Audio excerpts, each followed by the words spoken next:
ಸ್ನೇಹಿತರೆ, ಕರ್ನಾಟಕದ ಕಾಂಗ್ರೆಸ್ ಸರ್ಕಾರ ರಾಜ್ಯದ ಜನರಿಗೆ ಮತ್ತೊಂದು ಅನಿರೀಕ್ಷಿತ ಗ್ಯಾರಂಟಿಯನ್ನು ಘೋಷಣೆ ಮಾಡಿದೆ.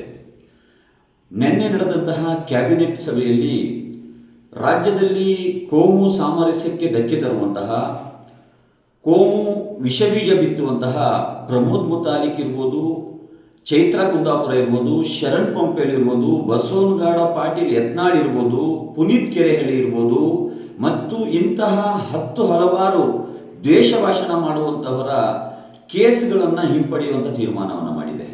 ಇದು ಈ ರಾಜ್ಯದ ಐಕ್ಯತೆಗೆ ಮತ್ತು ಈ ರಾಜ್ಯದ ಸಮಗ್ರತೆಗೆ ಮತ್ತು ಈ ರಾಜ್ಯದ ಶಾಂತಿ ಸುವ್ಯವಸ್ಥೆಗೆ ಧಕ್ಕೆ ತರುವಂಥ ಕೆಲಸ ಮಾತ್ರ ಅಲ್ಲ, ರಾಜ್ಯದ ಕಾನೂನು ಇಲಾಖೆ, ರಕ್ಷಣಾ ಇಲಾಖೆಯ ನೈತಿಕ ಸ್ಥೈರ್ಯವನ್ನು ಕುಗ್ಗಿಸುವಂತಹ ಒಂದು ಕೃತ್ಯವೂ ಕೂಡ ಆಗಿದೆ.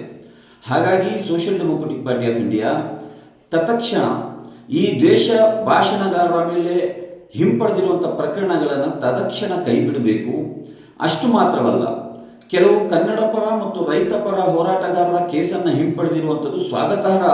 ಅದೇ ರೀತಿ ಈ ರಾಜ್ಯದ ಅಲ್ಪಸಂಖ್ಯಾತ ವಿದ್ಯಾರ್ಥಿನಿಯರನ್ನು ಟಾರ್ಗೆಟ್ ಮಾಡಿಕೊಂಡು ಬಿಜೆಪಿ ಸರ್ಕಾರ ದ್ವೇಷ ರಾಜಕಾರಣದ ಭಾಗವಾಗಿ ಶಿಕ್ಷಣ ಸಂಸ್ಥೆಗಳಲ್ಲಿ ಹಿಜಾಬಿನ ಮೇಲೆ ನಿರ್ಬಂಧ ಹೇರಿ ಸುತ್ತೋಲೆಯನ್ನೇನು ಹೊರಡಿಸಿತ್ತು.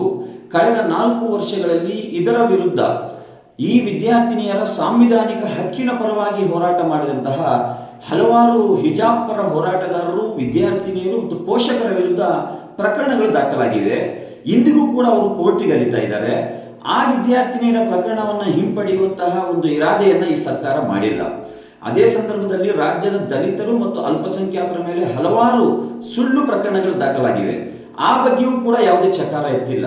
ಹಾಗಾಗಿ ಇದು ಸಾಮಾಜಿಕ ಅನ್ಯಾಯ ಮಾತ್ರವಲ್ಲ, ರಾಜ್ಯದ ಶಾಂತಿ ಸುವ್ಯವಸ್ಥೆಗೆ ಧಕ್ಕೆ ತರುವಂಥ ಕೆಲಸವನ್ನು ರಾಜ್ಯ ಸರ್ಕಾರವೇ ಮುಂದಿಡುತ್ತಿದೆ.